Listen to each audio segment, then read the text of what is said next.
Allez, c'est parti, salut, c'est Greco.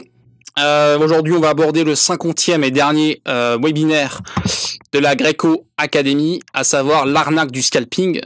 Donc, il y a quelques heures, j'ai fait l'arnaque du live trading. Ok, donc c'est un peu relié les deux. Donc, ouais, live trading, je disais donc qu'on faisait vraiment que du scalping. C'est un peu le but du live trading, pour pouvoir enrichir généralement le formateur qui est lui-même affilié à X brokers, à plusieurs brokers différents, ok, pour pouvoir toucher généralement la moitié du spread. Donc forcément, ils ont tout intérêt à vous faire scalper plutôt que vous faire du swing trading avec 3 positions dans l'année, quoi. Bien sûr. Quitte à vous faire perdre, hein, peu importe s'ils peuvent vous scalper. Donc le terme scalper est très bien trouvé, je trouve. Donc si vous savez pas vraiment ce que c'est le scalping, vous êtes vraiment débutant, vous avez jamais entendu parler de ce truc. Donc pour vous, scalping, c'est ce que font les Indiens d'Amérique. Ils scalpent au niveau du front de leurs victimes. Donc ça se rapproche un peu du marché. C'est-à-dire scalping, en fait, si vous voulez, c'est vous allez prendre, ça peut durer quelques secondes ou quelques minutes, hein, maximum. Peu importe. C'est juste en fait en termes de combien de points vous allez prendre. Donc du scalping, généralement, il n'y a pas trop de généralité là-dessus en termes de prise de points, mais je sais pas si vous rentrez sur le marché pour essayer de gratter du gain, donc jouer avec le bruit du marché, vous allez essayer de prendre 2-3 points par-ci, 2-3 points par-là, etc., etc. Donc du scalping, c'est ça, en fait, vous allez prendre des petits points de temps en temps. Je sais pas, sur le DAX 30, vous allez l'acheter à 10 000 points, il arrive à 10 003, boum, vous coupez votre position, vous avez pris 3 points, après, dans la seconde, le DAX, il revient sur les 10 000, vous refaites votre position parce que, je sais pas, il y a une pression haussière, j'en sais rien, boum, il repasse à 10 003, boum, vous coupez, donc vous avez pris 3 points et 3 points, ça fait déjà 6, ok, et imaginons qu'il fait ça pendant 2 heures, il navigue entre 10 000 et 10 025 points, et il fait du bruit, un espèce de range, ok, il fait des 10 025, 10 000, 10 000, 10 025 pendant, je sais pas, 3 heures, et vous faites des allers-retours dans ce range-là, voilà. Donc le pourquoi c'est un problème, du moins sur le long terme. Le problème du scalping généralement, c'est que les gars qui font ça, ils ont un risque-reward assez catastrophique. C'est-à-dire que la plupart de ceux qui vous prônent le scalping, généralement c'est des formateurs, donc comme je viens de vous le dire au début du webi, ils sont affiliés, donc ils ont tout intérêt à vous faire scalper pour pouvoir avoir beaucoup de positions puisqu'ils sont rémunérés au spread, avec la moitié du spread généralement, voilà. Donc ils ont tout intérêt à vous faire scalper. Le problème du scalping, c'est qu'ils vous disent bon ouais, le scalping on va prendre 5 points, mais vous inquiétez pas, de notre côté, si jamais ça part dans l'autre sens, on va mettre un stop à 5 points ou à 10 max. Mais c'est ce qu'ils font rarement en fait. Ce qu'ils font généralement, par contre, ce qui est vrai, c'est qu'ils vous mettent des stops à 30, 40, 50 points pour être un peu plus large, pour laisser sa chance au produit, comme ils disent. Le problème, c'est qu'ils ont un risk-reward catastrophique, parce qu'ils prennent 5 points au marché pour en risquer 30 ou 40. Ok, donc il y a un risque-reward catastrophique. Donc pour eux, généralement, quand ça range sur 10 ou 20 points, ça peut marcher, mais je vous assure que sur le long terme, c'est une catastrophe. Parce que ouais, si le marché rentre sur 10 points, vous avez un TP à 3 points à chaque fois et un stop à 30, donc votre stop, il est loin d'être pris, donc vous êtes un peu à l'abri. Ok, si le truc range sur 10-15 points, et vos TP, ils vont sûrement être pris. Ok, mais combien de temps ça va durer à votre avis, ce genre de chance? Parce que c'est que de la chance, hein. Je vous assure que c'est que de la chance, c'est pas autre chose. Donc ce genre de spiel, combien de temps ça va durer à votre avis? À tout moment, forcément, quand un marché qui range, il va casser sa borne haute ou sa borne basse. Donc au bout d'un moment, si vous tentez un peu trop le marché, si vous êtes un peu trop gourmand, votre stop, vous allez sûrement vous le prendre. Ok? Et à l'inverse, si ça va dans le bon sens, par exemple vous êtes à l'achat, et le truc il prend 30 points à la hausse, vous n'allez pas pouvoir en profiter, puisqu'en fait généralement vous prenez juste 3-4 points.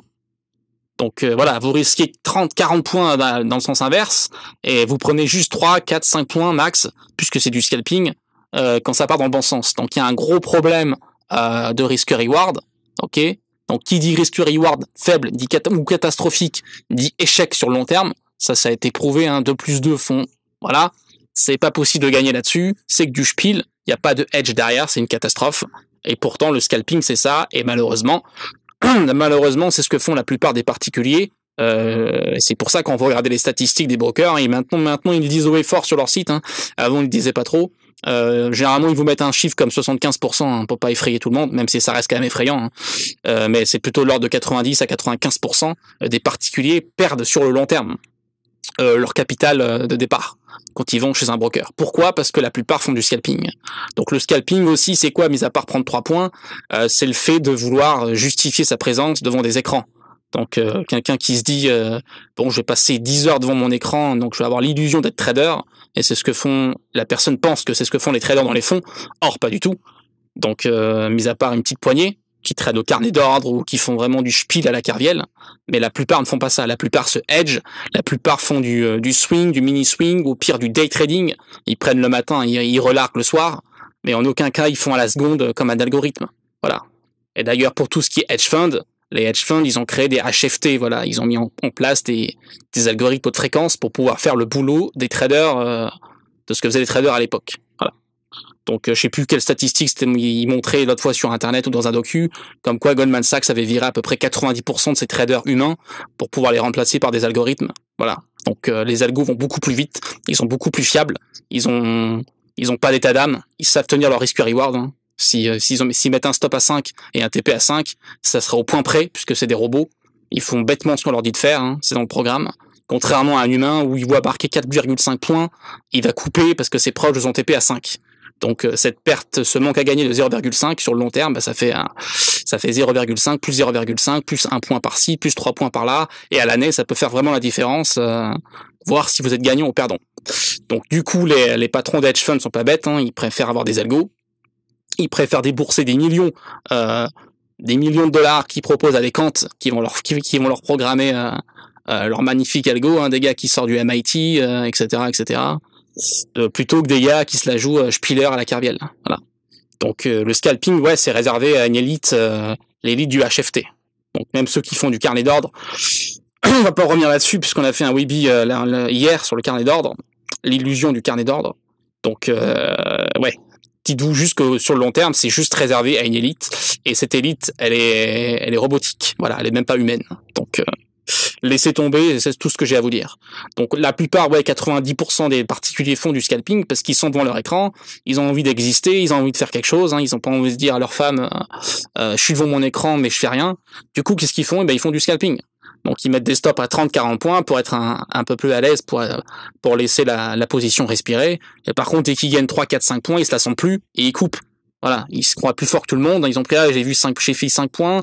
Donc après, ouais, vous pouvez tomber sur des journées très favorables, hein, comme je vous ai dit au début du Weeby, où c'est des marchés qui rentrent sur 10-20 points. Ils pouvaient faire un carnage, hein, je dis, voilà. Mais sur le long terme, le carnage, il va venir au niveau du capital, du drawdown et tout ce qui s'ensuit. Donc voilà, le scalping à éviter. Le scalping, c'est quoi? Bah, c'est du spiel.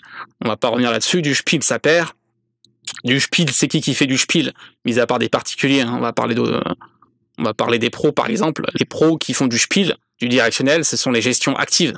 Voilà, tout ce qui est hedge fund. Et qu'est-ce qu'on a dit dans les autres webinaires? Qu'est-ce qui a été prouvé sur 40-50 ans par des études, des statistiques très fiables, des chiffres? Les chiffres ne mentent pas. C'est que sur 50-60 ans, les gestions actives ne font pas mieux que les gestions passives, qui elles se contentent de faire quoi? Bah, de suivre tout bêtement un ETF qui lui aussi suit bêtement l'indice de référence dans le pays dans lequel vous vous trouvez. Voilà.